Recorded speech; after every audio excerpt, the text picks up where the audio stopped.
Mm,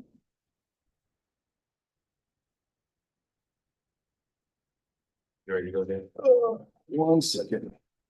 7 second. So get rid of you. 2025. This is a meeting of the Recreation Advisory Board. Madam Clerk, please call the roll. Chairman Simon, Present. Vice Chair Sanchez, That's it. Councilwoman Vargas,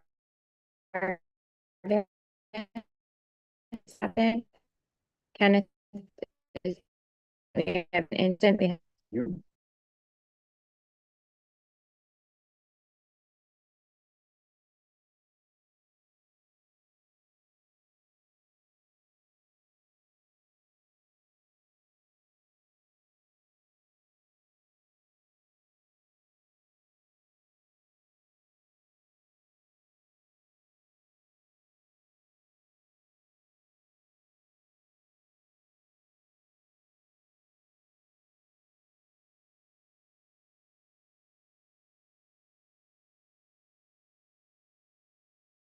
Important. Only couple of conversations leading up to this. Certainly got a great team. I feel. I'm just happy to be here. I'm 5, 6, 7, 8 days into my new role. You were also just voted around by the City Council Finance Committee to go to the floor, right? Is that, Right. You have not a floor vote yet. No, and that's Thursday. Thursday. So we gotta be a little bit Thank you for careful reminding on your full responsibilities, but well, I think you can be all right, Well, I hope so. I hope so. But I'm definitely looking forward to it. Well, we are really happy to have you and you and I have known each other for some time. And while obviously Director Grace did a phenomenal job and we'll listen, we are excited to see all that you will be doing and to hear your vision once you have like fully hit the ground running over here. So maybe next meeting we'll get a full presentation from you, I think, on Absolutely. on some of your observations going into this, some of the things that you want to accomplish, and like further conversation about the things that we've talked about, I think, for as a board, and the progress we've made over the past couple of years, and letting know that you both help to get in this new role. So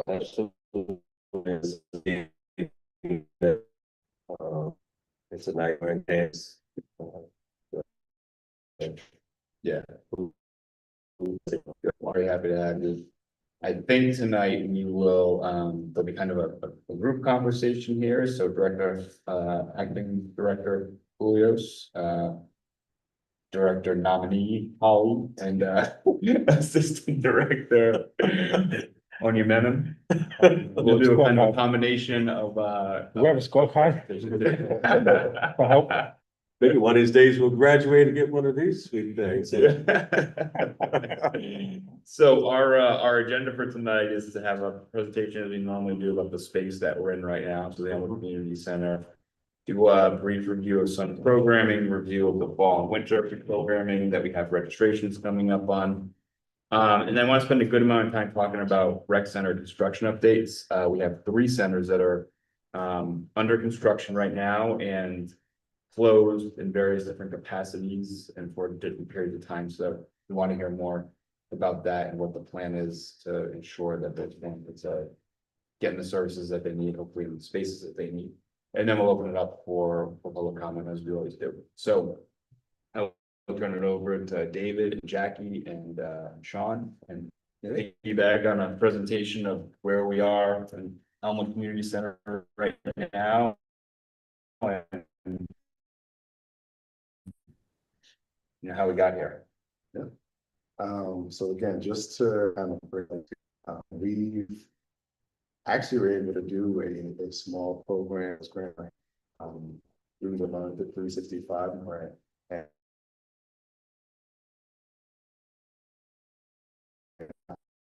the about because I'm sure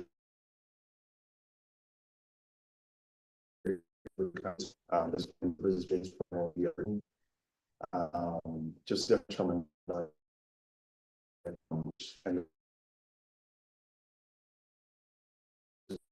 included a lot of different city parks, a lot of different folks, like my husband, financial literacy portion of it. Cost administrative operations, field trips as well as the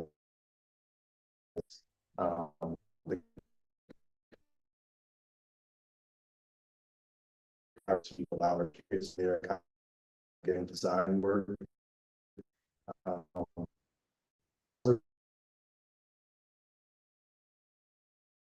To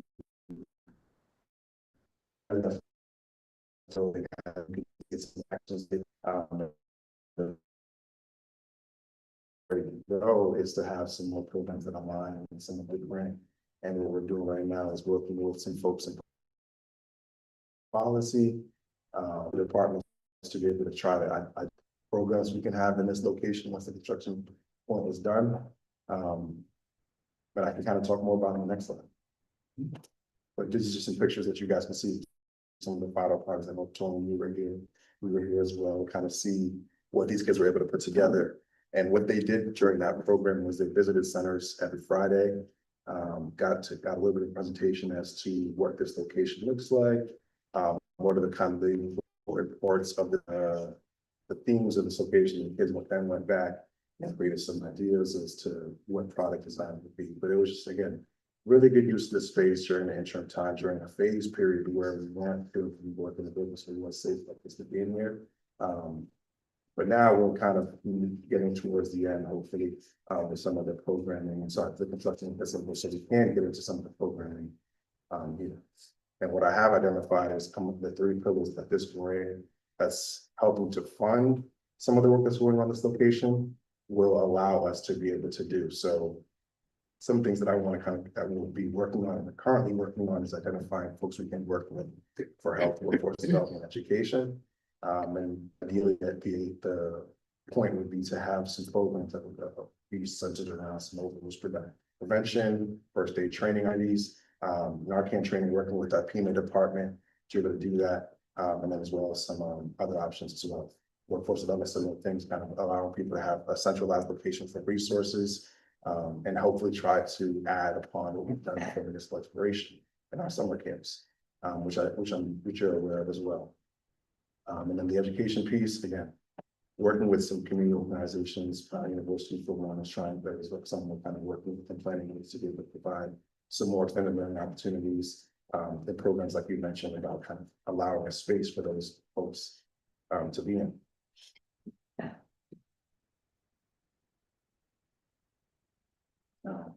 So, all right, so on the Elmwood Community Center, obviously, so I know Ceci was the director here previously. I don't believe that there's a director for the facility right now, but we're in the search process on that. Is that correct?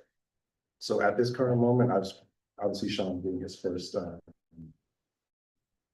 week here, that was kind of one of the main agenda items that we want to take care of these next couple of months is looking at what that position would look like, because a lot of the work that's going on in these locations, not only in Elmwood, but Davy Lopes and Jocelyn will have to be facilitated and managed by specific individuals. So that's something that I've kind of mentioned to Sean as hey, we need to kind of focus our attention on getting somebody in that seat as soon as possible. Obviously, recent transitions, kind of just making sure someone went well, but now that we can kind of focus more internally and kind of aligning ourselves with some of these programs, that's definitely something on my radar for sure.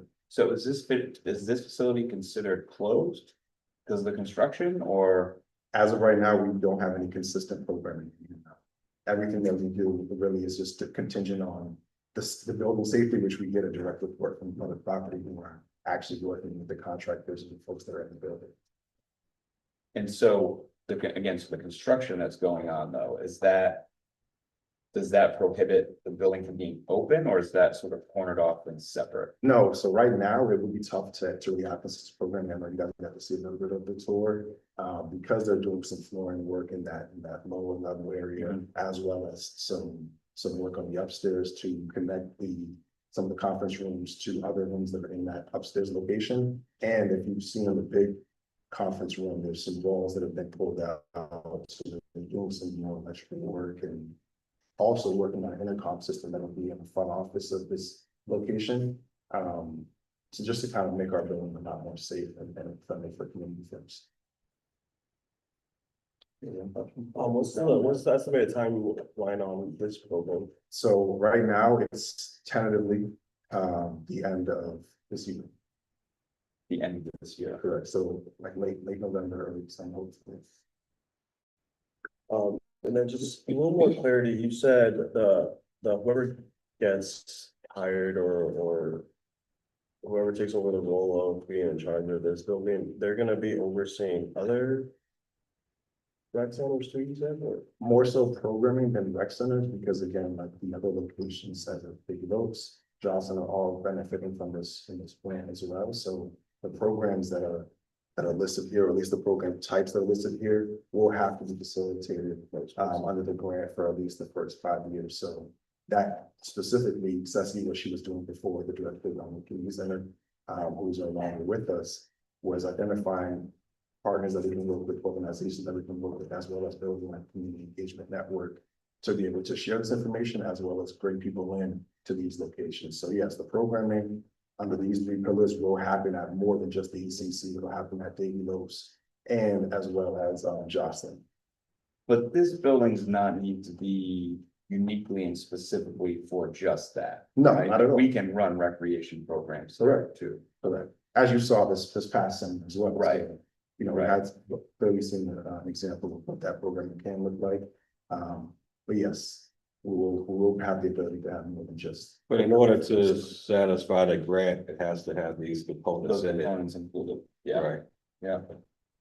And so just so I'm clear too, so there was a lot of work on this building. I think it concluded last year, right? Like there was a big renovation that was done in this building. Like all this is new, because this was in much worse shape. I think going back a couple of years ago. Yeah. And we were here for like a ribbon cutting last year, maybe I think it was. I think it was maybe a little bit longer than that. Okay, But yeah, it wasn't in the best shape. We had, right. there were a few issues here and there, that were taken care of in between. So what, that was water issues? or I believe it was a roofing issue. a roofing? Yeah, and a bathroom issue. But I think since that time, those have been remedied, am I correct? Yeah, those have been addressed. We've seen that be addressed, and I've seen some issues kind of there, so we kind of reinforce the fact that that needs to be looked at finally. But as I mentioned to you before, is why we've been able to have programs. We hire being held accountable Yes. for this work, and assuming they are. I believe they were picking up called much back. of the tab on this stuff, Yes. and Exactly. I believe that there were several callbacks to remedy the situations that were an issue. Like I said, the roof was an issue, bathrooms were an issue. Now both of them are fine. Am I correct, David? So, yeah, it was who's the still, contractor that did the work? I believe it was Monton. We're on, we call. Just understand the needs that we have. Just on, Yeah. things that we need taken care of are actually taken care of. Well, the good thing is, Tony, that there's all the renovations that are happening now are under the same contractor. So to David's point, we're meeting once a week, minimally, actually 2 to 3 times a week. So they're still in the loop. So if there are any issues, they're still present. You know, they're still on site. They are working on some of the other rec centers that are going under renovation. So if there are any issues, you know, the communication lines are right there. So it's not really, not chasing anyone, so to speak. They got paid and now the chase is on. That's not the issue. So I'm glad to hear that. I mean, we have Right. obviously in a year where we have limited resources to spend on these things. The last thing you want is to have a project that you think is done, all you find Absolutely. leaks and Right. things that should have been done. Right. So they're not here to talk to you, but I hope that they are doing their part, city, to make this. We'll make sure they these are. types. Like to David's point. If I make sure that's. Yeah, and to David's point as well, our rec center directors and assistants, they're keeping a watchful eye on everything. Yeah. So, and they're so they're in the buildings all day and all night, obviously, and then if something goes awry, they report it to us. We report property, and again, they have good communications with the contract, et cetera.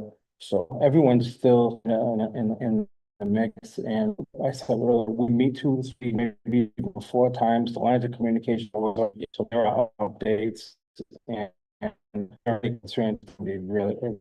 This is probably a good sort of transitioning. They do want to talk about it. Why don't we go to number 4 first? Because it kind of transitions into how now, if this is an empty facility, that we're not utilizing right now, we have a couple of, that are closed down. Baby Lopes, I think in particular, which is right down the street.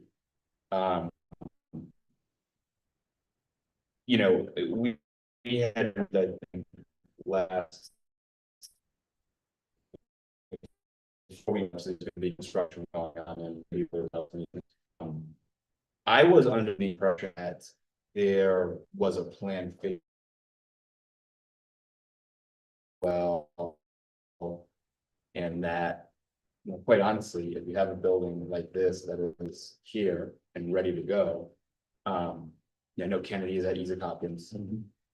Jocelyn, you guys will give us an update on those conversations, but it seems like we're working with the school on that. Now it seems like the one who doesn't, you know, the construction is gonna take about a year and a half, and it's a long time for those kids and those families to not have a community-based place that they can go to, and particularly one that's not as far away like here. So I'd like to hear more about, you know, the plans with all of these places and how we're working with families to communicate what their options are, but in particular on Davy Lopes, I'd like to have a bigger conversation about utilization of this facility and what would it take to do that. And if there are any barriers, how do we hop over those barriers and make sure it can happen? So, does anybody have more specific questions about Elmwood before we start kind of?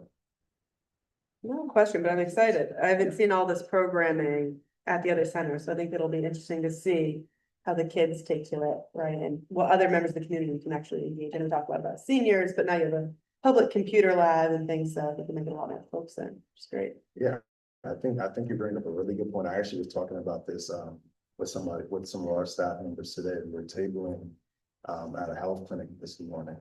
And one of the conversations we had was, you know, these new programs in our rec center really allow for more of a family-based type of community hub at these locations, and kind of serve as a model for what we can be at the other 11 rec centers. Because again, yes, we service kids year round, but there's other opportunities for parents to get involved. And I know that's something that we harp on all the time, is like, how do we get more of our parents involved with some of the kids programming? How do we get them in our rec centers on a more consistent basis? Like, this really allows us to really kind of poke at their need, poke at their pain points, and provide something that maybe allow the entire family to engage with some of our centers. So you bring up a really good point. But Jack, if you want to kind of talk about. Yeah, we're just dive right into Yeah. the Going from both Davy Lopes? updates, and well, I think, you know, all three of them definitely. I'd like, you know, first of all, kind of update on what is going, like what we are doing in the facilities, and then I guess the communications plan, how we're working with families to make sure we got the resources that they need. Sure. So the Kennedy Rec Center is relocated at Isaac Hopkins. And we've done several walkthroughs, security, the whole process, parking, drop off, et cetera, staffing. That went very smoothly. There was a lot of communication that went out over the course of the summer in preparation.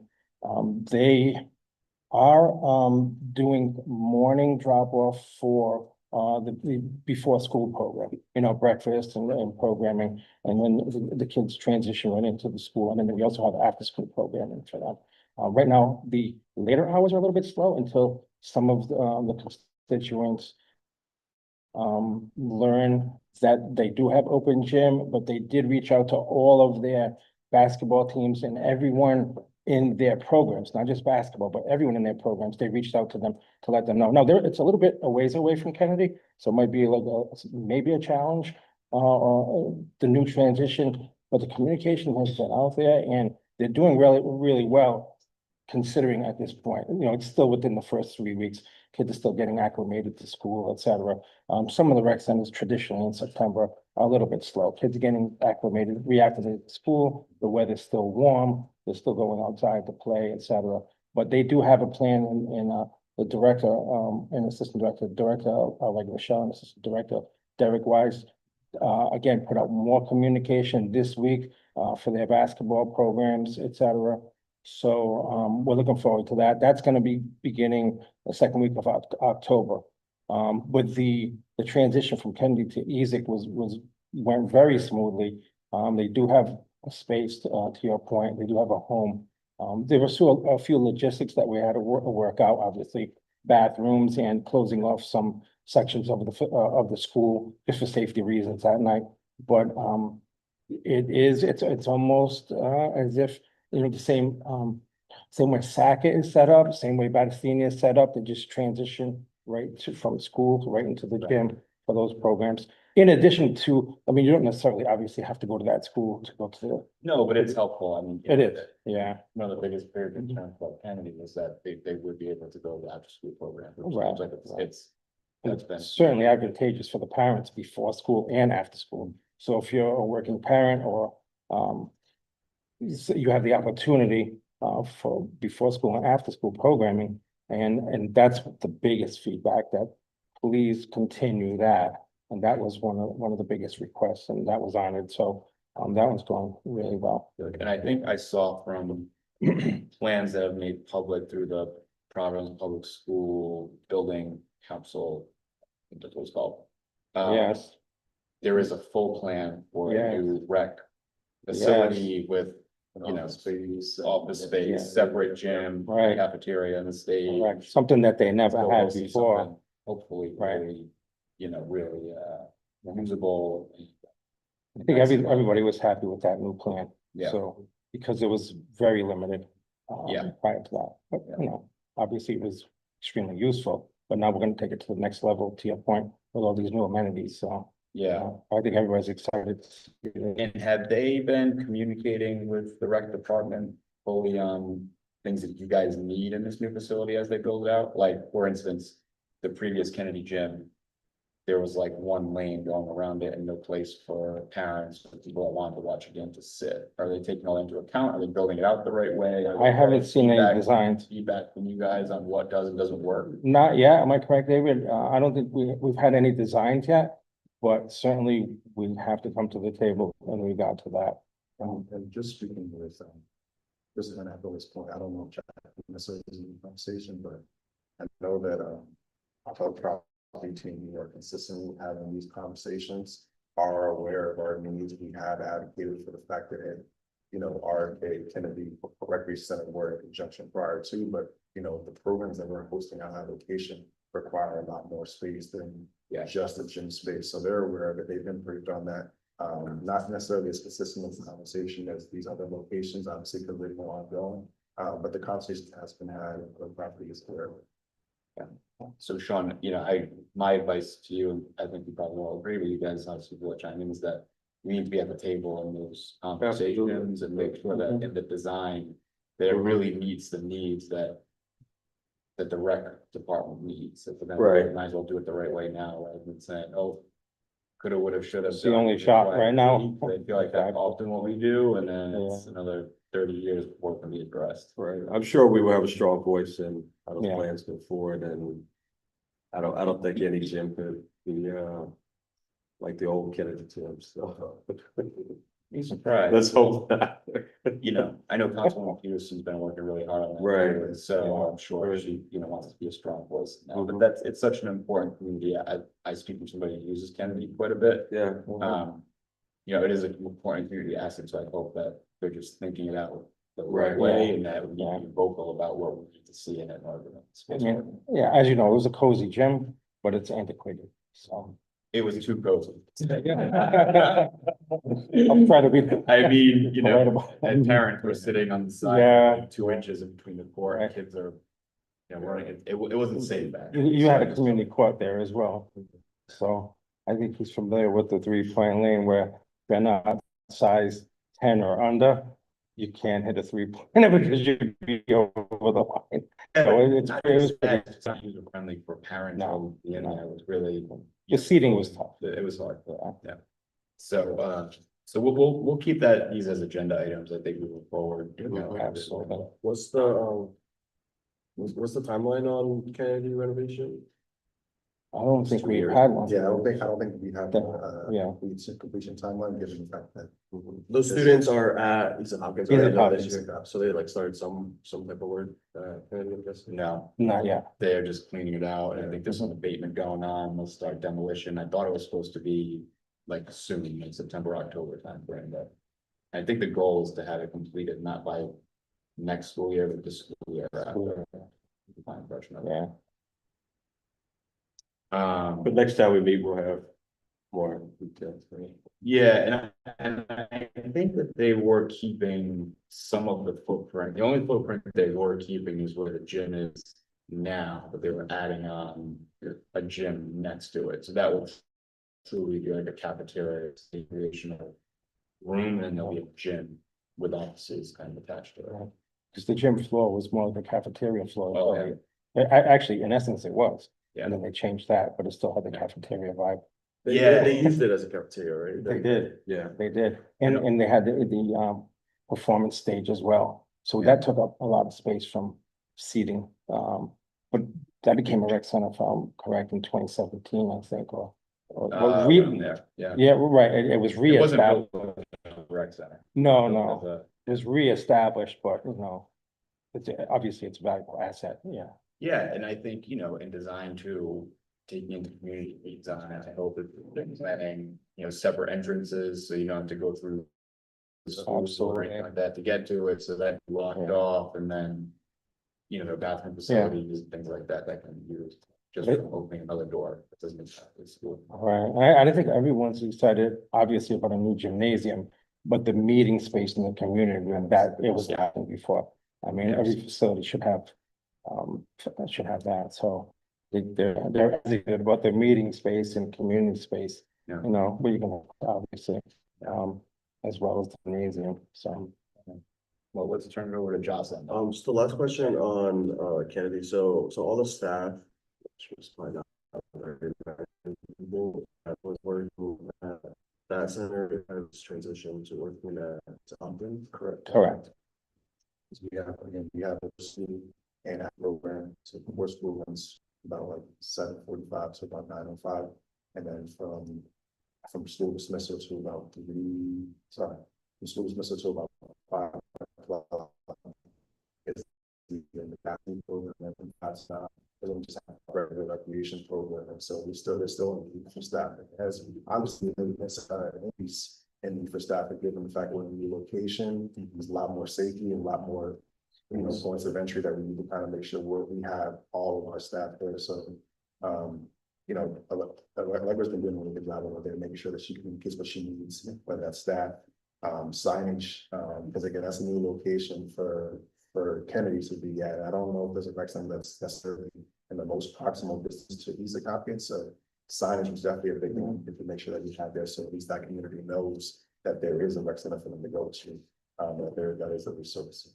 I just had one other comment. I think thinking about how Elmwood offers a lot of different types of activities, as we build out Kennedy, I know one issue we've had at all the rec centers is attracting young girls, right? And so maybe thinking through too, like what types of programming they're gonna wanna do and how we can build a facility to meet their needs, right? You said there was a stage, I think. Yes. You know, are we doing theater classes and acting classes, and how can we Mhm. help think about the structure to support different programming that girls might wanna be a part of? I think last year was the first time that they actually had a girls cheerleading team. Yeah. We can- that'd be one question. Yeah, so they had that, and that's a great point, because traditionally, it was more boys. Yeah. But we actually have an event coming up as well, that's gonna be hosted by Davy Lopes, a girls event, First, yep. on the first, so, and that's citywide. And Not that, Rollins, right? no, that one's at Igliozzi. They really At don't Rollins. Igliozzi. That's the girls club. Girls Club, yep. So Wednesday, it's gonna be a big event. Good. Yeah, so, anyone wants to stop by, there's gonna be a lot of food. Like that. All right, let's move over to Jocelyn, no, and just keep the time going. Mhm. Yeah, so Jocelyn, we just met, last week with the principal, William Debate. So the gymnasium area and the hallway area, right now, it's not gonna be under total construction. So we're gonna use that as an opportunity to have their programming within the gym, but combine it with debate school. And I was talking to you earlier that the principal is excited about that as well with this new partnership, because there's been some funding that hasn't been allotted to their after-school program at William Debate. So they're gonna have space after school in the Joslin Gymnasium. We're going to staff it, and we're gonna be opening up almost full-time. Maybe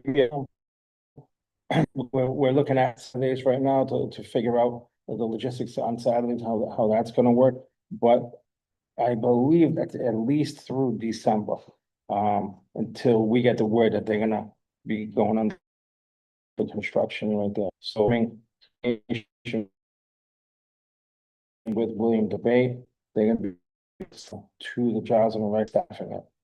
So Joslin was open before, there was an after-school program, right? The after-school program at At Joslin, not necessarily, not an official one. Not to. Oh, is that right? The I rec thought center that's- for that's- the same. Big. Yeah, so. Correct.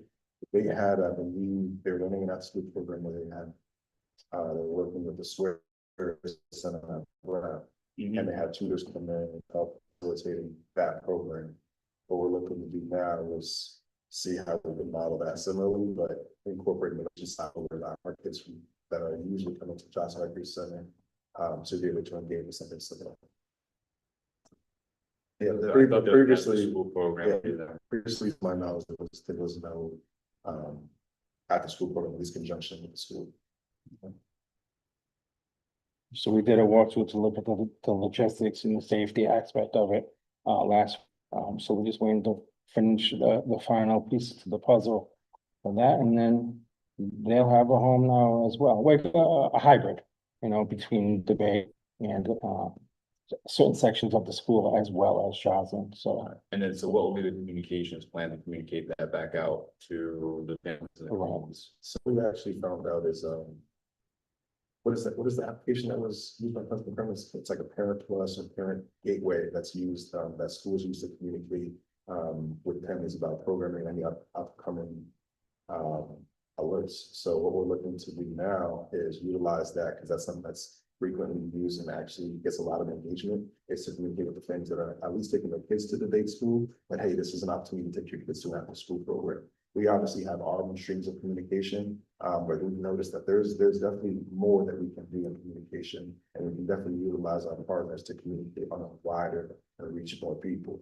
So obviously internally, we'll post on our socials, medias, newsletters, things of that nature, but utilizing what the school's streams of communication is really something that we plan on using to be able to make sure everyone in that community is aware that that is an option for the back to school. Is that the Parent Square app? Yes. I get notifications every day on that. There you go. for Yep, so Sure. Parent Square. Yeah. Yeah, I think we're also gonna, in addition to that, we're gonna go the old school route as well. Flyers, and I love that, flyers, put them in the backpacks of the kids, Yeah. and, put it right on the refrigerator, so you don't forget. So I think the combination of the technology portion of it and reaching out that way, and I'm sure, you love that communication, but sometimes people miss that here and there. So when the child goes home, it's in the book bag or the backpack, and now in addition to, so Yeah. we're gonna go.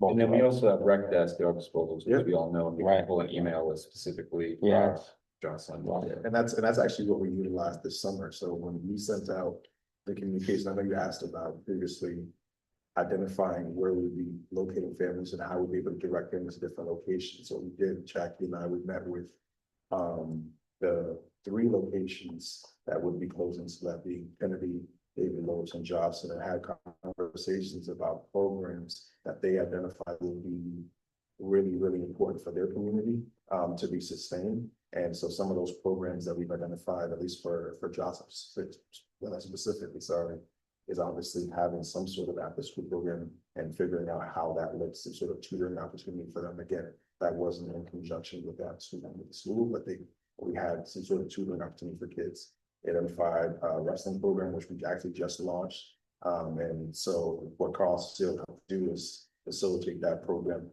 right wide. So we're hosting it in October 7th. And then they below similarly identified programs such as the cultural festival events that we're working on. That's what we have that event on the first. And so we have to host it at a different location. They also identified the after school program. We spoke about that and potentially having the ECC as an opportunity. We can kind of get into that later on as we get to that. But what those meetings allowed us to do is meet with obviously our directors who are boots on the ground, handling with families and having that interaction, and then pull that information from them and really identify how can we facilitate for our families. So that's kind of what we're working on now. What's the, is there a plan for Jocelyn Center after December? After December, yeah.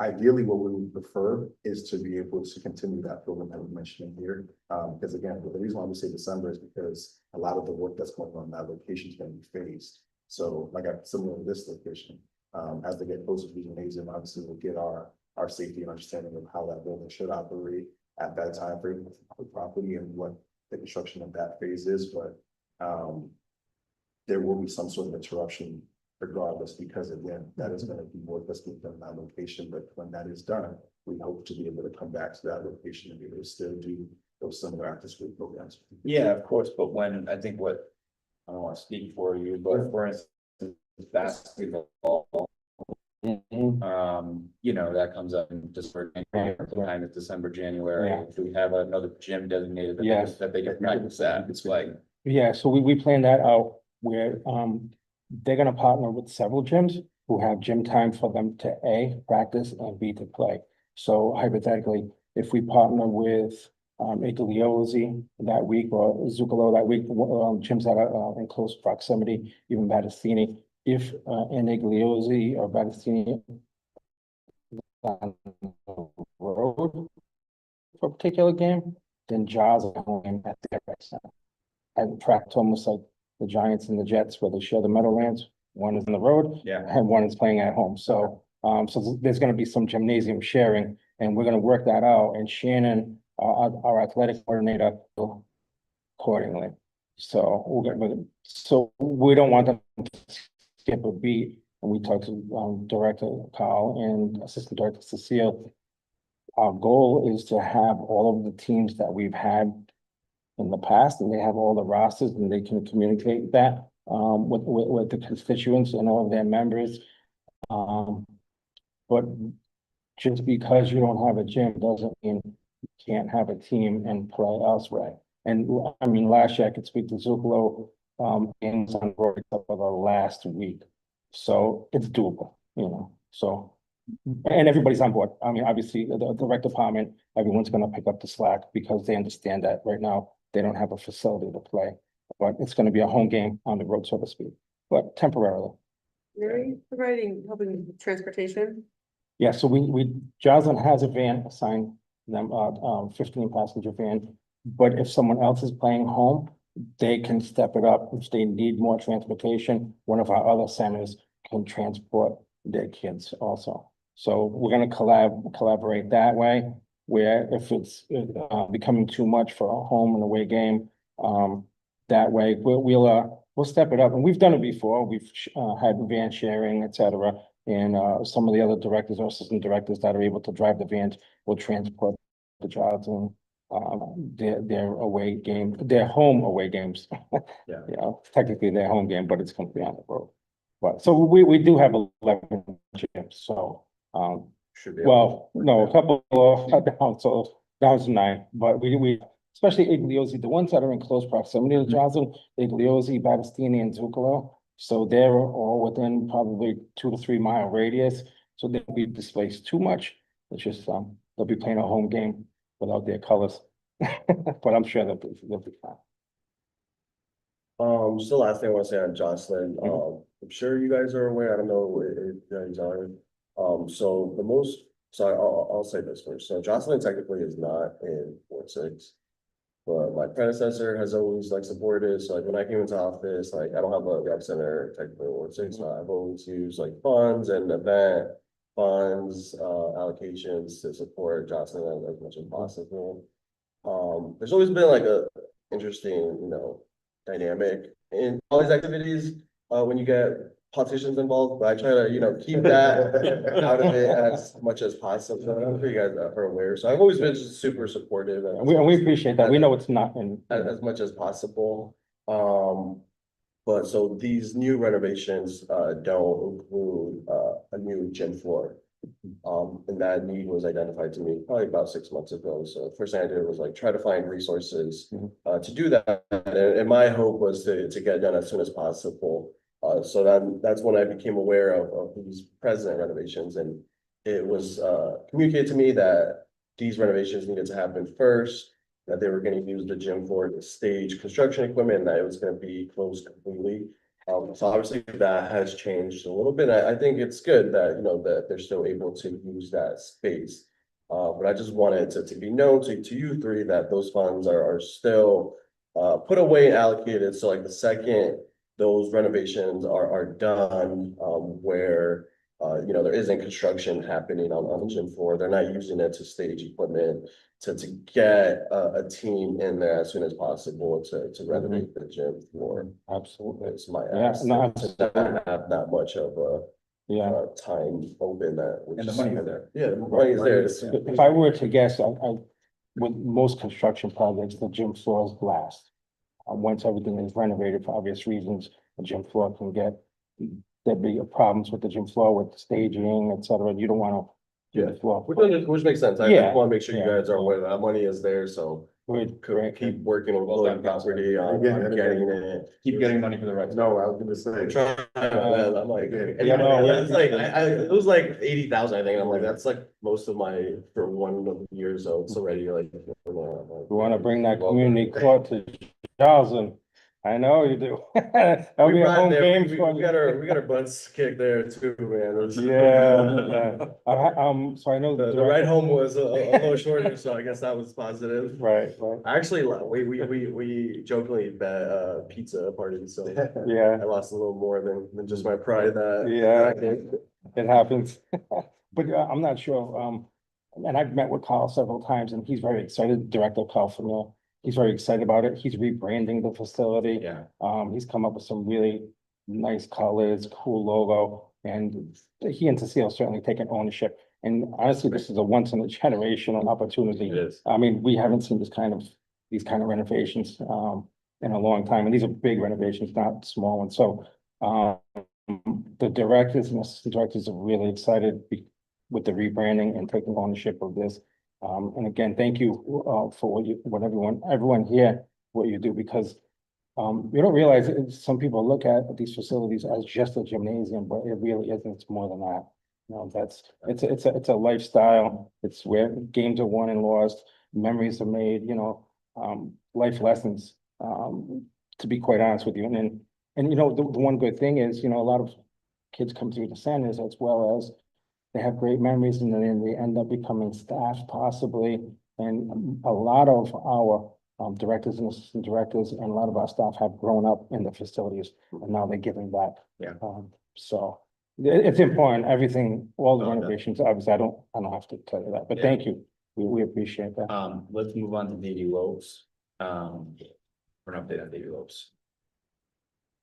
So Davy Lopes, right now, they are hosting, and I'm sorry.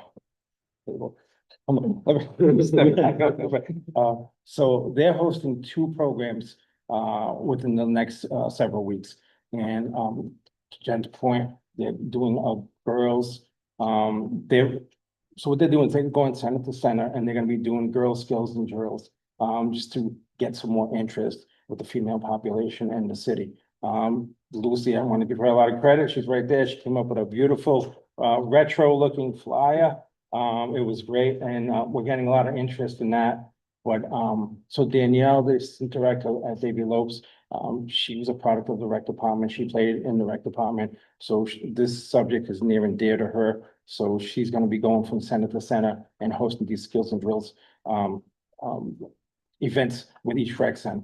Anthony is, both of them are collaborating, obviously, director and assistant director. And Director Anthony Lindsay, he's gonna be doing, this, girls club event on Wednesday.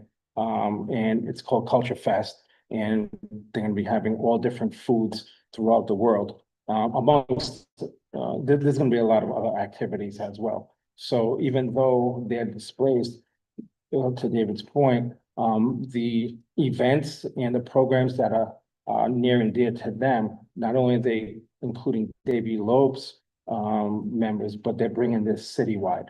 So what we encourage them, whatever you feel that you can really make an impact citywide, please bring that to the table. And these two events, I encourage everyone to stop by. They're going to be really good.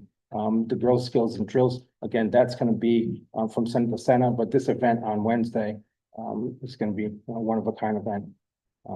So Great, I'm glad they're carrying on programming, absolutely. but I want to come back to the conversation about this building being basically not in use right now, and we have DigiLopes that needs a space, and I get that they're going around to different facilities, but why aren't they here? And why can't they work out of here now? Are you referring to staff? Are you talking about kids and Staff, families? kids, families, all of it. So, Jack, you can piggyback this, but just given the current state of this building, what we kind of talked about with our department, with our staff, is like, this is not necessarily the safest place for people to be. Between office spaces, and then obviously there's ceiling tiles missing, there's walls missing upstairs, floors out on the second floor. So that was more of a precautionary reason as to why we stayed away from the location. But we anticipate that once the location is fully renovated and it's good as new, we plan to allow folks to be able to come to this location. And kids and families to be able to enjoy it. Yeah, because I feel like DigiLopes is one of those, again, not attached to a school, but people more, they know the staff, they know the culture. If we have an empty space, we ought to be utilizing. There's no reason for this building to sit empty. I 100% agree. I think just when it comes to decision making on that, safety is at a premium. Yeah. The last thing that I would want is for a child, our own staff to be injured. Again, to construct and say anything can happen. There's contingencies that happen. Things that are not necessarily planned for. So just to err on the side of caution, we stayed away from this consistent programming in this location.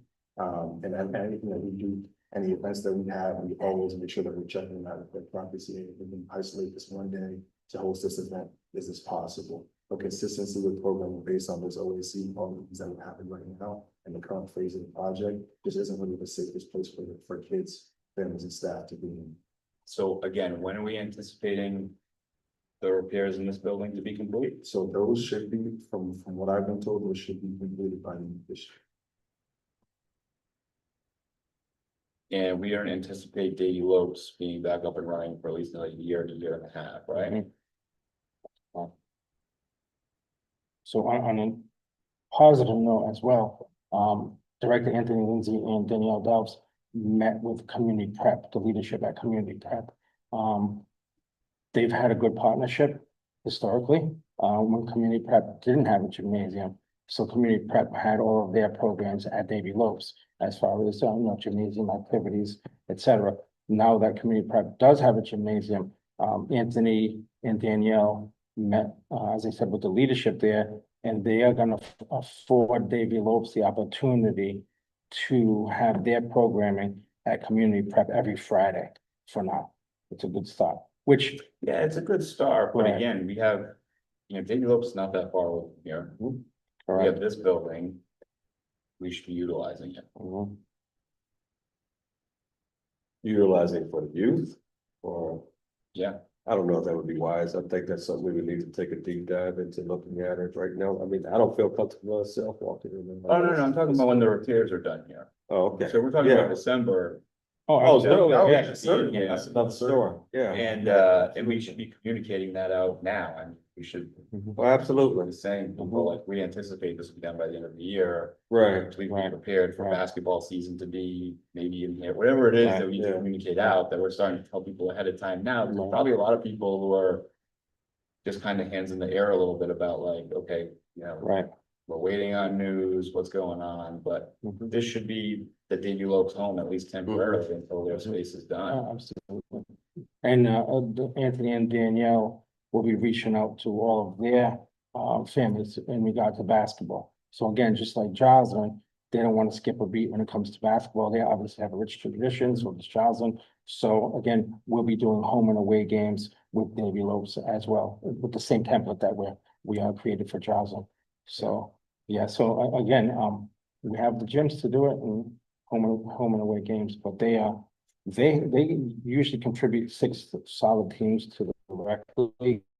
Oh, yeah. Yeah, so there are a lot of kids that need to be 3 boys teams, 3 girls teams, both.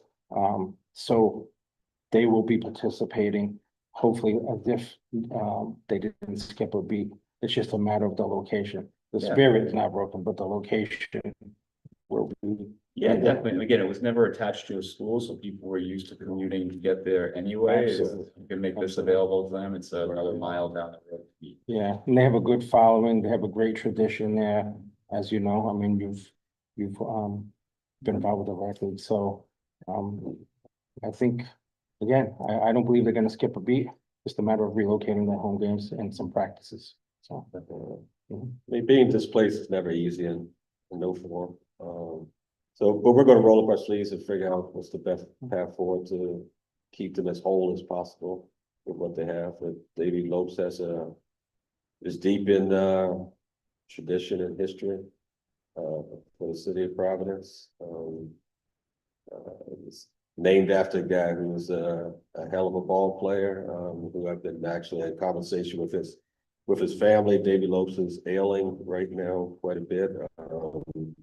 But even his family is keeping a close pulse on what's going on with Davy Lopes, Recreation Center. But it's something that means a lot to us, and we're gonna make sure that they're in the best place possible. Great. Good. Well, next meeting, next couple of meetings, last for updates. And Right. hopefully things are moving along over here, progressing in a really nice way. Yeah. You know, we'll let us know some stumbling blocks over here. Hopefully there won't be many more.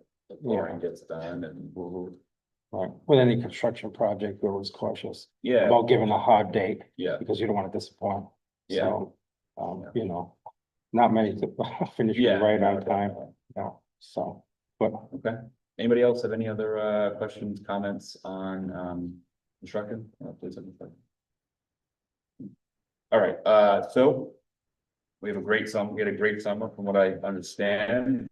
Numbers seem to have been sort of off the charts. We really worked on a lot of great stuff and kids were active and outside and doing activities and whatnot. So give us the update. yeah, so, summer programming, traditional summer day camps, we're full, as usual. Especially with the great bargain price of $5 a week. We tweaked it a little bit, whereas in the past, you would have to register for all 7 weeks. Now you can register your children for the weeks as needed. As you know, people go on vacation, back to school shopping, and then you're paying for something that you're really not utilizing. So that worked out well. And taking a space of somebody else who could be in that. Correct, exactly. David, briefed you on the Business Builders Program, that was housed here at ECC. We did have an adult swim. How did that go? Which one? Adult swim. Okay, so Yeah. adult swim initially, there was a fee, and I think that was a deterrent. Speaking to the constituents, it was a deterrent. It was $10 for a 2-hour swim. So midway through, we recognized that and made it free. And so the adult swim at Zucolo, it went from basically 0 to 18 to 27. in the last few weeks. We also do an adult swim at Tupelo. We've been doing it for 20 years, in the morning, 7:30 to 9:30. So if anyone, obviously wants to come swimming in some ice cold water before they go to work, if they dare to do so. Actually, the water looks beautiful. It's serene at that time. And that was been a free program. So I think they may have opted to go and to that one as opposed to paying once a week. But again, it was a pilot program and, we worked out the kinks. So that went well. The family swim didn't go as well initially because the feedback was the price. It was $15 for a family swim. Yeah. 50 for a family of 5. That didn't go over too well to $15. They changed that as well to free, and then, the numbers went up. If it's free, changes mindsets. And $15, I understand. You can send your kids to 3 weeks to camp for that same amount. But again, everything's, a work in progress, and we try to, experiment and get feedback from everyone. And that's also the types of things that as people learn more about, oh yeah, I signed up for that last year, works. Absolutely. Yeah, absolutely. We had the adult basketball league. That was at West End. That's a tradition at West End. We also had the Mayor's Cup, brought back for the first time since COVID, prior to COVID. And that went well. I attended the championship game. These kids are really good. Really good. There's a lot of good talent out there. Yeah. So that went well. Municipal exploration. David, do you want to just speak briefly on that? No, definitely. Yeah.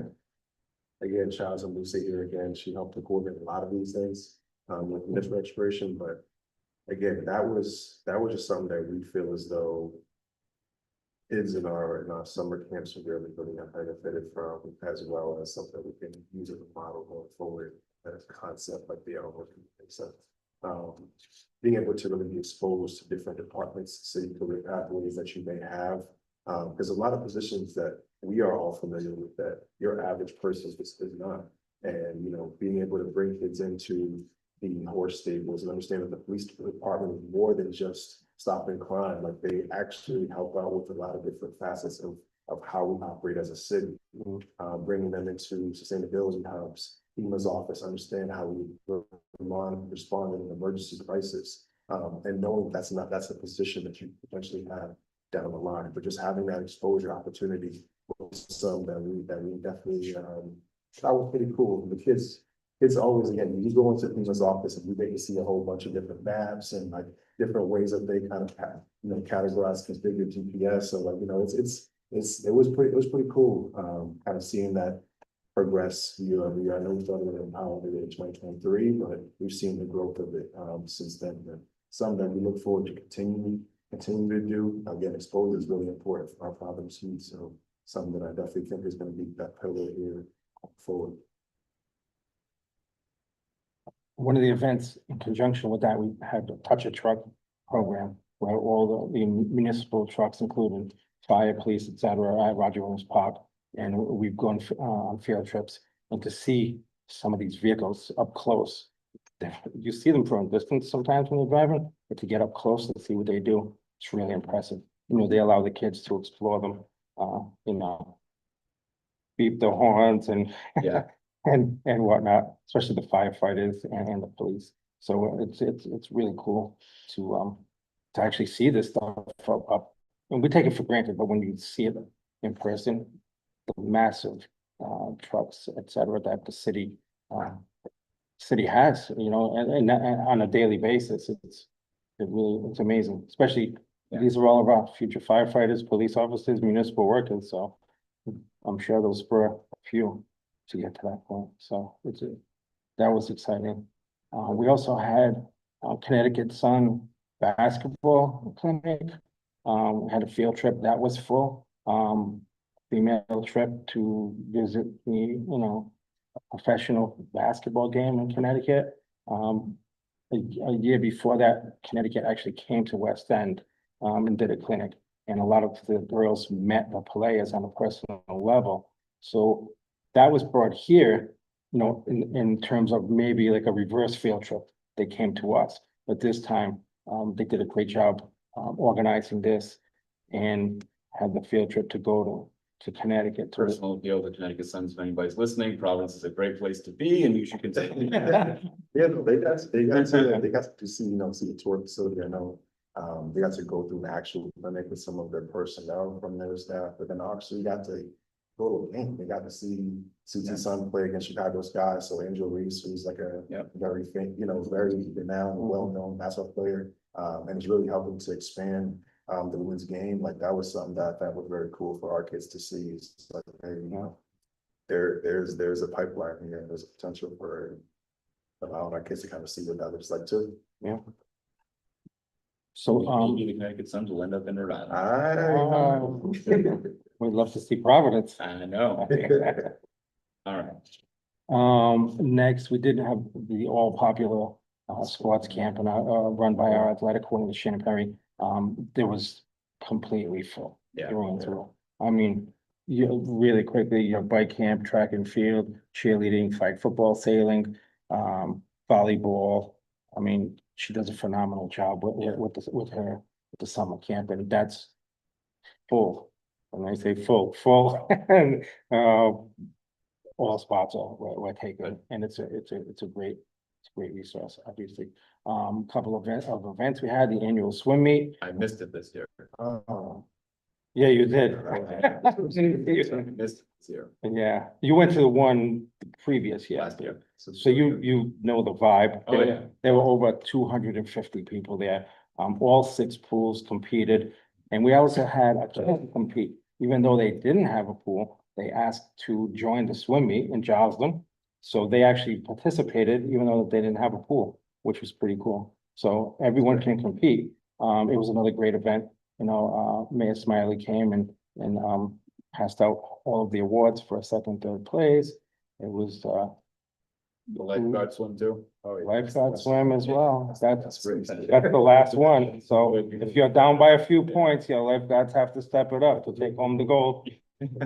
So, yeah, it was great. And that's been a tradition for a time. But I feel every year it's getting better and better and more participants and more excitement. And knock on wood, thank goodness, we've had great weather every single year on that day.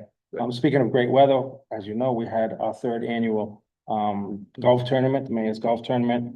Perfect day. I know you golfed that day, Tony. We did really well, and I put an email out, and as of now, with some money's still coming in, we raised $39,000 for the rec department. Really? Yes, we did. Yeah. This is including expenses. Oh, after expenses. Okay, gotcha. Correct. Well, that's profit. I'm sorry, Yeah. that was profit. Okay. Our team at the main office, the administration, everyone, you know, That's- obviously Carl at Triggs, everyone collaborated perfectly. I mean, it was a great effort from everyone. And it was a fun day, obviously, and Sean's debut too. yes, Sean's yeah, debut. yeah. Kim English showed him He up. wasn't technically on yet, but he Go too well. he's been to. Jackie, I had a question. I know we've been gathering a lot of data the last couple of years. With the change in just the summer camps from the week-long, sorry, for this whole summer to the weeks, did you see like a percentage increase in actual weekly engagement? So I have that, we do have that. So actually, I think Jackson get into a little bit of that. Mhm. Okay. And actually, we did see, and Jackie, time in here. Sure. We did see obviously a drop in enrollment, but if you look at the enrollment rate, we did see a slight increase in that. So hopefully this model that we've adjusted will fill more seats. You can see that one? Enrollment drop, you're Yeah. saying? In summer camp? The amount of slots we have, yes. So I can read Yeah, that, I have it in right. front of me. So 2023, there was a 63.14% attendance rate. In 24, it was 62.27%, and in 25, it was 65.03. So there was a slight increase. Yeah. So, and again, it was a new program, so I think as we go forward, I think, you know, more people will see the opportunity to sign up this way. I think sometimes if you're going on vacation or you have some plans for the summer, it may deter you for signing up for the full week, but this new opportunity, you know. I mean, a lot of parents were happy. Yeah.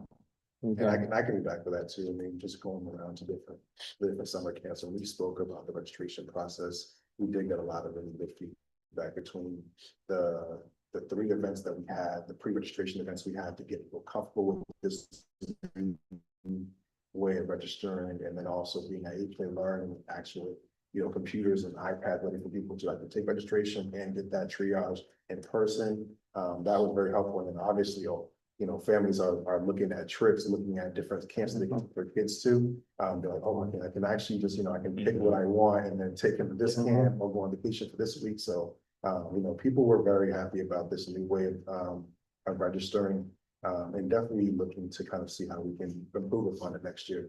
Right. And so the 35%, I know is overall average attendance rate, but we asked this question to you guys previously too. So if somebody doesn't show up at all, like it comes up on 3 days of that vacation or that camp, how are we communicating with that person that either their spots in jeopardy or? You mean a no show type Yeah, of? I mean. Yeah, we reached out several times and it happens. If I paid for it to someone else who needs it, which is obviously very commendable. But in the event that you're talking about, well, we'd have to give it to someone at that. I mean, if you call and let us know, hey, we had an Yeah. unforeseen vacation plan and we can't make it, of course, we'll make exceptions. No, but my point to you, I think to what you just said, which is, I'm assuming we have a list to go down, kind of next in line. Oh, wait, Spot that's open. oh, absolutely, yeah, that's rec center puts together a waiting list if you don't get in initially, and it does happen. It could go up to however many that don't show up. There's been summers where 4, 5, 6, 7 families just said, okay, I couldn't do it. Yeah. I wanted to secure a spot. And again, for $35 for the whole summer, it's a great gamble. So you pay $35, you have a spot secured for 7 weeks. And if you don't, if you're not,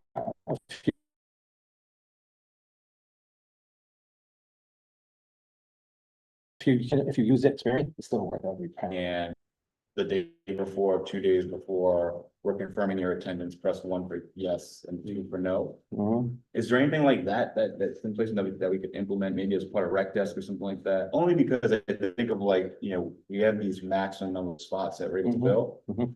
And then Yeah.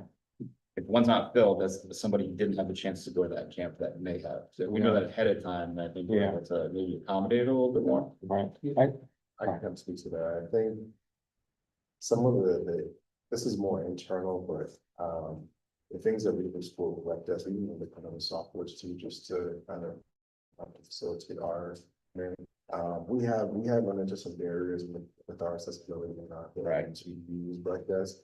We actually were able to put something on the website with like our programs page allows folks to see what's going on by location, by sports type, which was something that was that's just recently added on as part of the yacht configuration. But their CSM, like their SMS, that would be something that I think is maybe down the line for them, but it's definitely something worth bringing to their attention as that this might be for our operation. You don't really get a whole lot because of the cost. I mean, it's obviously Yeah. 7:30 Yeah. AM to 5 PM. Yeah. But one of the observations that we've made, the camps are really packed in the beginning of the summer. Yeah. Kids again out of school, everybody's excited to go swimming, field trips. In the middle of August starts coming around, or the first week or so. The trip that we didn't take, we have to plan it ASAP or back to school shopping. Sometimes parents will lose that spot because they didn't plan ahead. But if they did plan a trip at the end of August or whatever, or the middle of August, I'm sorry, it does give someone an opportunity who had the inverse. We were really busy in July, Yeah. but we can use the last 3 or 4 weeks before he or she goes back to school. So it could be advantageous either way.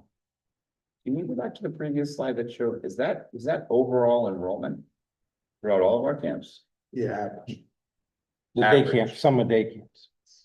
Enrollment versus, so I can't read this in the dark blue, so is it 61 total people enrolled? Average enrollment. Is that because we opened up less spots? this year? Yes, and we did open up less lots, and the reason why we did that was during this time, our registration for summer camp starts in April, and we're taking registrations pretty much through May, but then again, when that registration day opens up, you guys know how it gets, But is that the average enrollment citywide?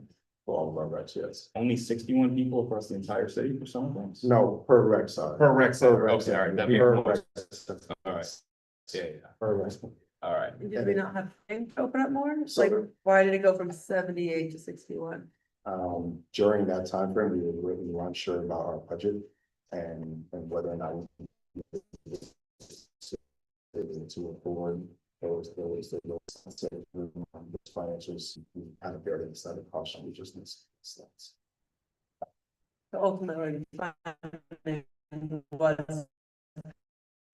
uh, We couldn't open up additional. Time already closed, so we would add additional spots in the back end, like Jackie mentioned, if there was somebody who was not showing up, we were able to do that on a person basis.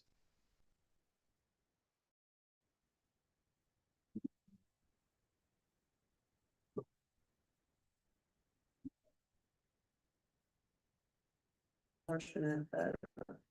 I agree. Agree.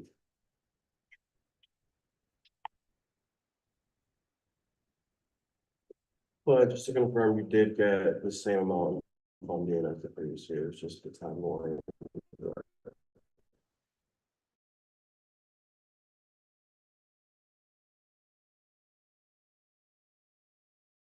Well, but that goes again to, when did we then communicate out to the people who are on the waiting list saying, we're not able to take you in, or like, how did that work?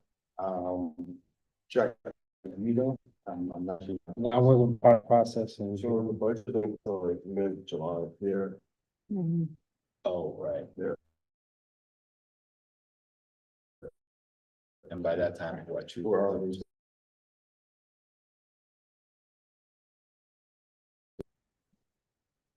Gotcha. That's interesting. How you compared to that? Okay. All right.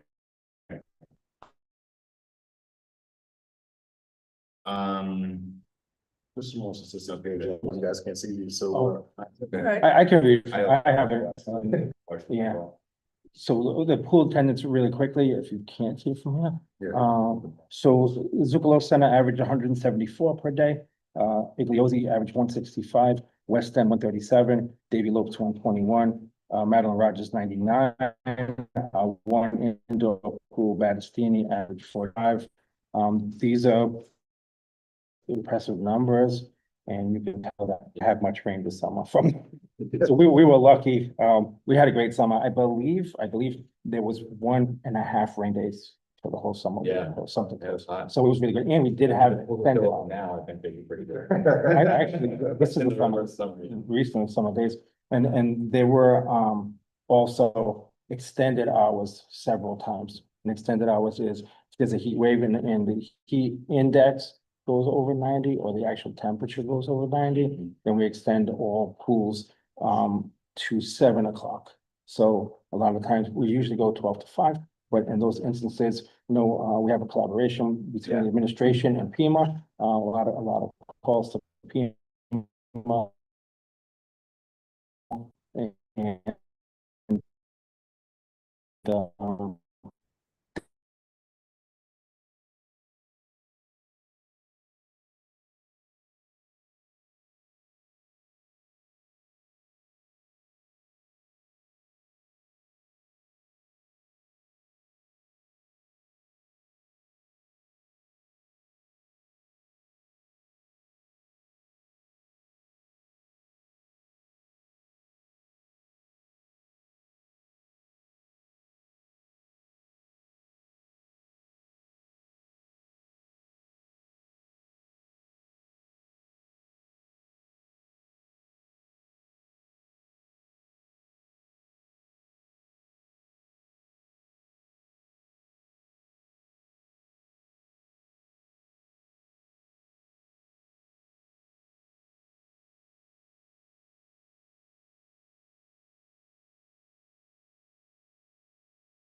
but, that is our swims, run by our athletic coordinator, Perry.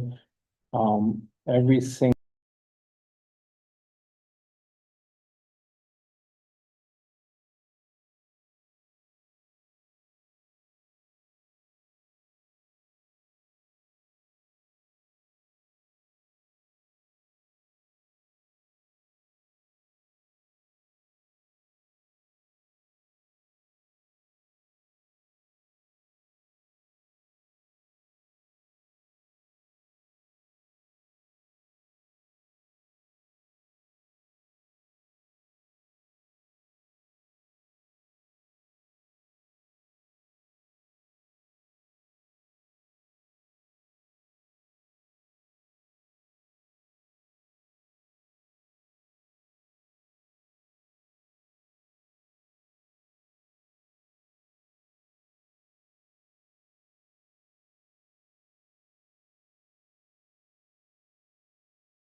What does that do?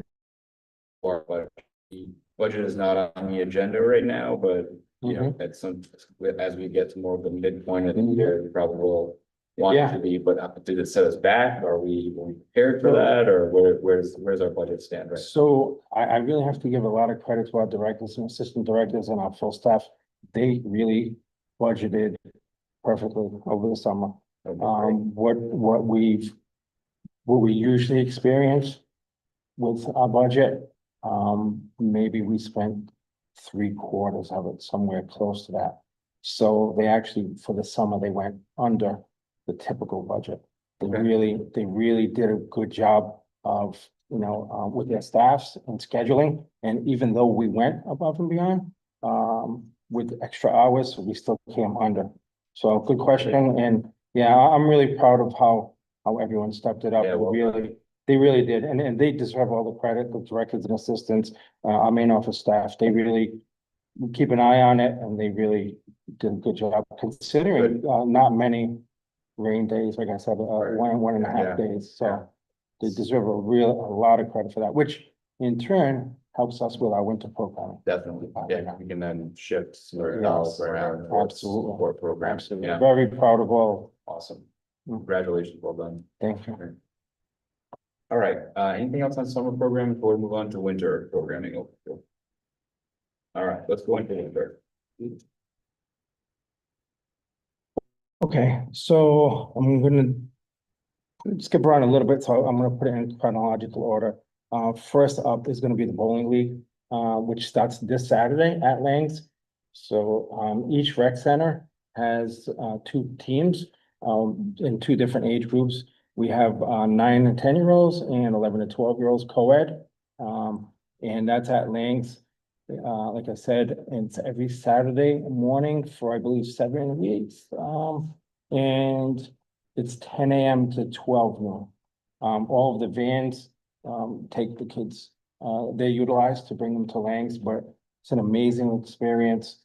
We had a league that was absolutely phenomenal with trophies and awards and high bowler, and we did have one bowler get a 4-year scholarship to Coppin State from our league, a bowling scholarship, 4 years. Yeah, so a lot of people don't realize there are bowling scholarships to be had, but she was high bowler, male and female. She was great. So we're really proud of that. COVID kind of derailed it a little bit. We brought it back. Not as competitive before, just to get everyone acclimated and to fall in love with bowling again. But we do have t-shirts. Everyone has their own colors. They serve pizza and soda afterwards. We do keep score. But we're just trying to get everyone acclimated again, like friendly competition. But it's a really good program. If anybody's available on Saturday morning, stop by Lang's. Pizza and water, right? Did I say soda? Yeah, it's on water. So, the bowling league, that's starting, like I said, this Saturday. And then we have the Youth Developmental League at, I'm sorry, at West End. And that starts on 10/11 and ends on 11/22. I have the flyer in front of me right here. Registration to open 9/8 to 10/6. And the age groups that this serves, 5 to 6 and 7 to 8. They do have one practice during the week, and then they have their games on a Saturday, 10 a.m., 10:45, 11:30, 12:50. And that's purely developmental. Yeah, and I love how you guys like laid that out, so people know the registration deadlines, it's very set, Yes. you know, that's the way it needs to be. And we are at about 50% of the groups Mhm. registration wise, so if folks are looking to send their kids to some program where they can learn the fundamentals of basketball. And there are some other things as well that they is no age. That could be. Okay, so next, we do have the mayor's Monster Bash, and that's scheduled for October 28th, where all rec centers come in costume and they converge upon City Hall. And they have contests, and it's great because they do give out prizes and candy, obviously. So everyone is I hear involved the with city that. clerk's office gives away good candy. Oh, yeah, all right, we're gonna come and see you tomorrow. They usually have candy if you stop by. We do. Yeah. So, that's coming up on October 28th. After that, we do have the turkey giveaway, and that's scheduled for November 24th. That's at the main office. However, there are other rec centers that also do turkey giveaways in addition to our main office giveaway, and that's very popular. We were all hands on deck last year, and the constituents are really appreciative. It was really, and very helpful, obviously. After that, we do have the holiday free throw competition, and last year it was held at Rogers Recreation Center. Well, we'd like to host it there again, but we have to consider the parking, so, because Kazarian's under construction. So, last year we collaborated with the Providence Police Department. We reached out to Mike Stevens, obviously a basketball guru, and we had this competition, free throw competition with T-shirts for the champions, medals for the champions. We had, Chief Oscar Perez and Deputy Chief Tim O'Hara come. They passed out, medals, and that's in, 6 different age groups, and that's co-ed boys and girls. Yeah, it's It was a really, really good competition, friendly competition, very interesting. It lasted about an hour and a half. But it shows the humanistic side of the police officers. And, one kid in the 10 and unders, he wasn't reaching the hoop. So, police officer Alex Diaz gave him a few points. He hit the rim on the next time, the last time, all that. Here's the, a police officer, obviously, he's about to force some pointers, and it worked. So, maybe he'll become a police officer someday. But it was a really good event, and collaboration, obviously. We also have the Angel Tree event, and that is,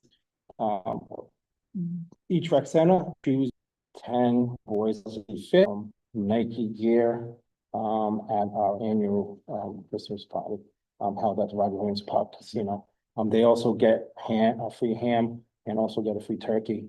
But 10 children from each rec center that is known, obviously, to the director, assistant directors that are deserving of that are chosen. So it's almost like 100, probably quick math, 100 children of service, boys and really good stuff.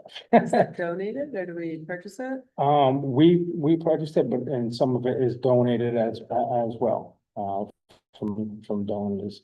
Mike Stevens started that, when he was the director, and he has a lot of referee friends that wanted to give back to the community, for obvious reasons. So it was a great event. And the exciting rec league basketball, that's gonna be starting in January with The practices are starting, second week of October usually, October hits and the basketball switch goes off. So that rec league, just to break it down, boys and girls, 10 and under division, boys and girls, 12 and under division, boys and girls, 14 under division, and it all culminates in March with the championship game held at PC's Alumni Hall.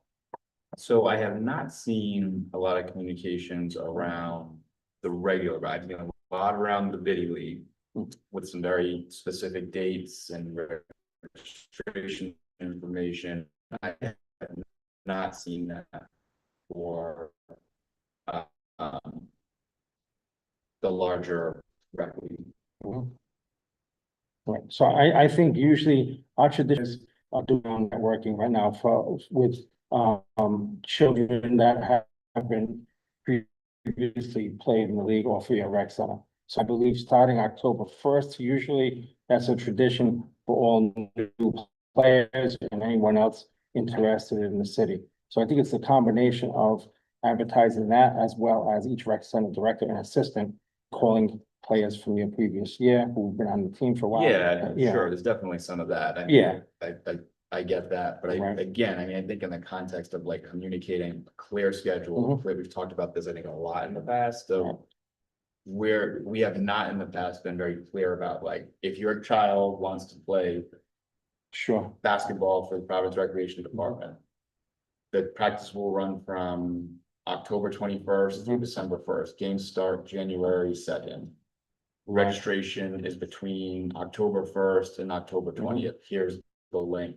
Right. Similar to what you guys did with the Biddy League, I felt like that Right. was communicated Right. really well. right. I'm not feeling like we've done that. Right, so for the some rec of them- league yet. Some of them is not a standard day or date. But I That- guess the point is that it really should be, because as Right. parents, when you're trying to sign your kids up for sports or activities.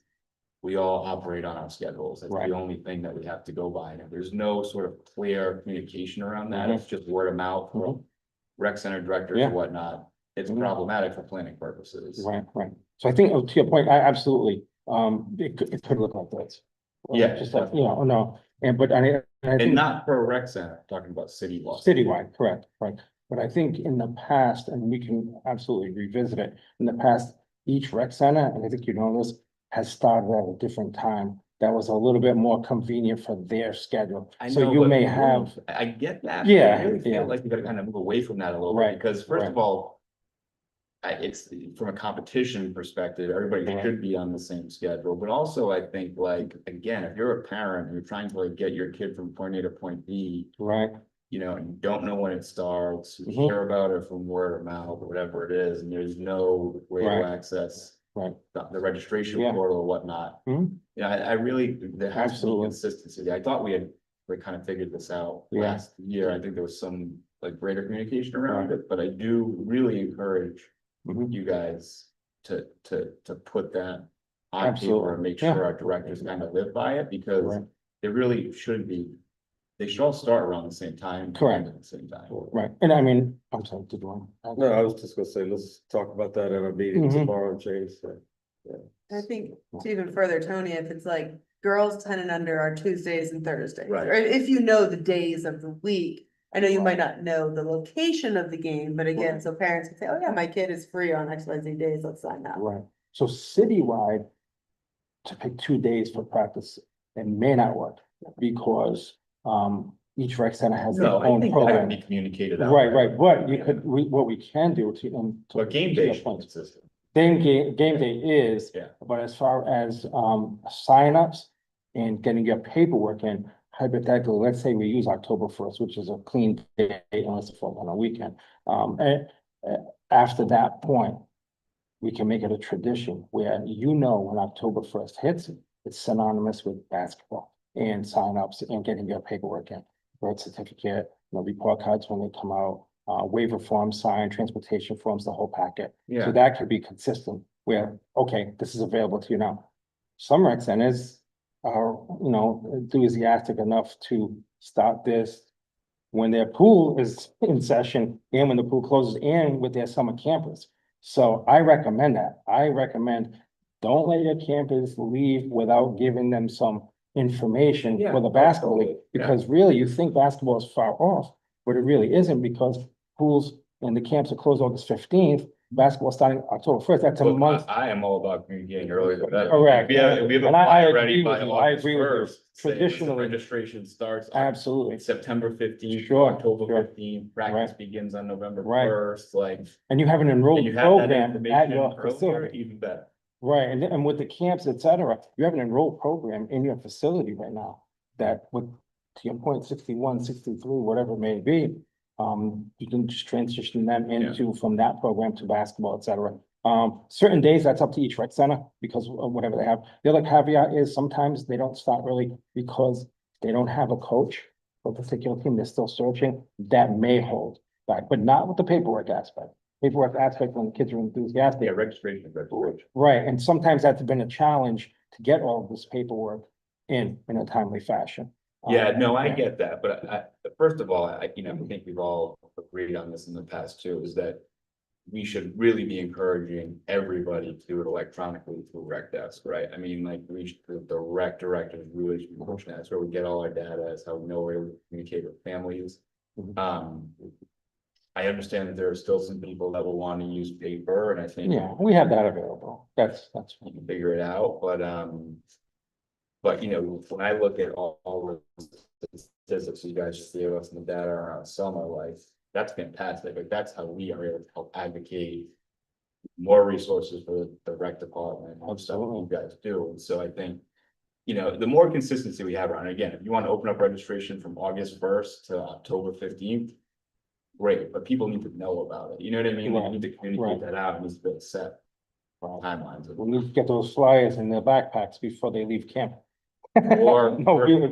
first week of school. Send them, Absolutely. so just there's consistency around it. I mean, I think I love all of our rec centers are great. I know they try to do their best over there, but we as a department need to do better to provide consistency across the city on this, I feel like. Absolutely. So, yeah, having said that, I think combination, again, electronically, and if someone's more comfortable with a physical copy, and once we get that, then we will input it, so it'll be in the system. Yeah. But we do have a lot of children that are eligible, obviously, with our camps, with our pools, with our water parks, and our day camps, and our sports camps, that it seems to be like you already have a pool of children that are ready to transition from one program to the next. That's what we want. We want to keep the kids year long. So no matter what we're doing, you were in the camp, now you're gonna be bowling, now you're gonna play in the rec league. We're also gonna take you to the Mayor's Monster Mash, are you in? And there's a bunch of other kids from even outside of that network that might just want to play basketball. Or Right, might right. wanna That's bowl, always an might option. Just want to, Yeah. do certain things. We'd like to keep them for the whole year, so it's consistent, but they have that option. You don't have to do all of this, but at least we offer it to you, and it's up to you to say yes or no. But The last point I'll double down on basketball, like I kind of chirp this every year. I've talked to Sean about this already. Is I don't like the idea at all of turning anybody away from rec basketball. I think, if we have 15 spots, we need to start a second team or whatever it looks like, I just want to be sure that's nice and organized. I think, rec basketball. I think everybody should have a chance to play it. If we want to do all-star teams and have tryouts for all-star teams, I think that's a very different thing. But I personally am not on the same page of turning anybody around that wants to sign up and play and learn how to play the sport in a rec league. You guys have thoughts on I that? second that. So So is like the challenge that, say, 14 teams are filled already, or like, I guess like say the U14 team is filled in the Jocelyn Center. What's the cap? 15. Someone 15 else less. wants to play, they don't have the option to go to another. They do, they have the option. But if that team is full, so it's. Yeah, there's been times that rec centers, when they hit the capacity of the roster capacity, 15, they'll offer the opportunity to play at another rec center. Some kids are comfortable playing just for a certain rec center. Some kids just want to play and they'll, you know, So they do tryouts for like the top 15 and there's 25 kids interested. that's correct. So So- most of the time, the other 10 people, I mean, I would say probably 60% probably aren't gonna go in there. So, Right, So they're- depending on if your rec center, Yeah, so so, we can open up another can of logistical transportation. right, but what we've done in the past as well. So I'll just give you an example, the older age group, the 13, 14s. Some rec centers have, you know, kids that have graduated from 10s to the 12s now, they have an overabundance of 14s. Battistini, sometimes that rec center in particular, it's a little bit difficult because you don't get as many walkers. They're set back a little bit. So hypothetically, if a Battistini is interested in having a 13, 14 team, we've done this before. We call their coaches and we call their director, John Fagnoli, and the assistant director, Olivia Perryman. Please come down. We have some kids who are not within this range of the first 15. However, come and sell your program.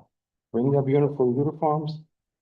Tell the fact that you have a pool and we're gonna go swimming right after basketball, practice all the games. So some centers could use some help in encouraging because they don't have access to the same kids. So some rec centers are located right on the street where kids will be walking by, they pop in, you know, and that one in particular, in that age group, when I remember, it was a little bit of a challenge to get the older Yeah. age group because the school doesn't have that age group as well. it's my point that hopefully you guys will utilize volunteers, so. There's 30 kids who sign up at one Yeah. rec center, for example, utilize your volunteers the right way, so if you need to do 2 teams, you schedule the right way, you can have 2 practices for that age group. I just see no reason why we should be turning kids away. I mean, it's Right. the worst of all possible outcomes where you have somebody who wants to play a sport, can't play, and so now they're sitting home on an iPad or Right. not participating in something that they could have a really Right. good experience with.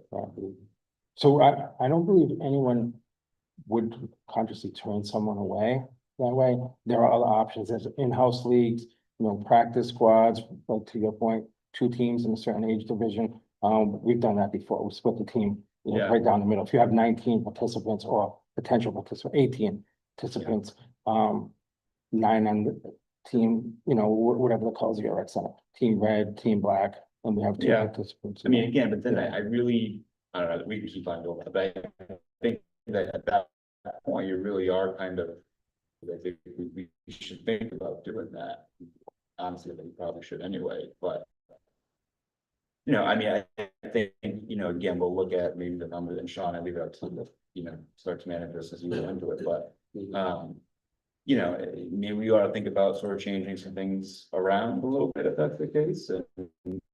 And enrollment is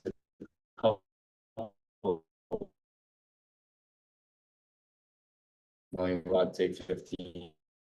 There's been 30 kids, so 15 kids are not turned away, if they're not accepted on that team. They're encouraged to go to another rec center and they actually just don't go. Some won't, some will. So, and that's sad. I mean, it shouldn't be happening.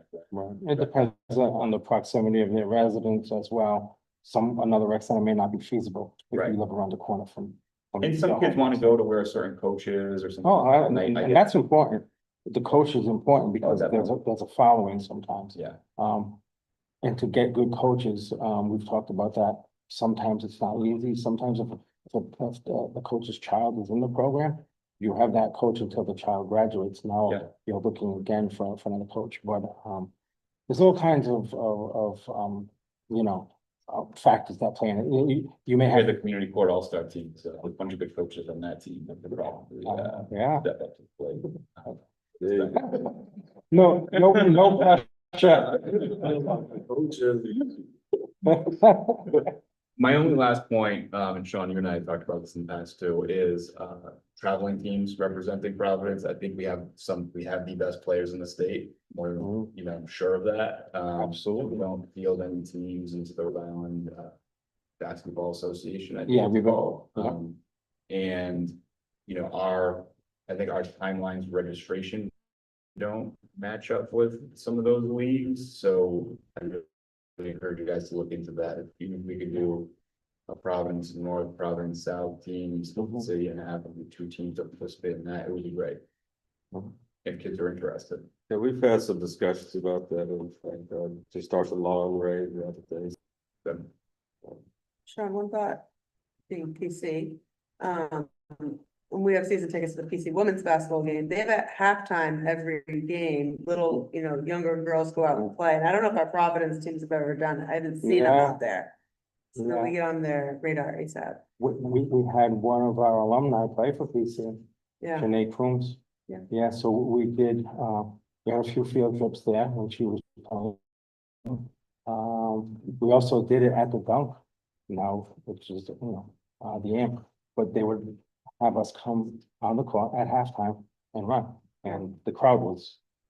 I don't know, yeah, it is, yeah, but we'll have to, obviously, Sean, we can run with that as well, because that's an opportunity to play in front of everyone. Yeah, and PC Alumni Hall, that's a beautiful facility. It's cozy and, there's not a bad seat in the house. Yeah. Might be a little too late for it now. This Friday is the governor's, it's the governor's cup football game. Okay. Oh, you're right. Yeah.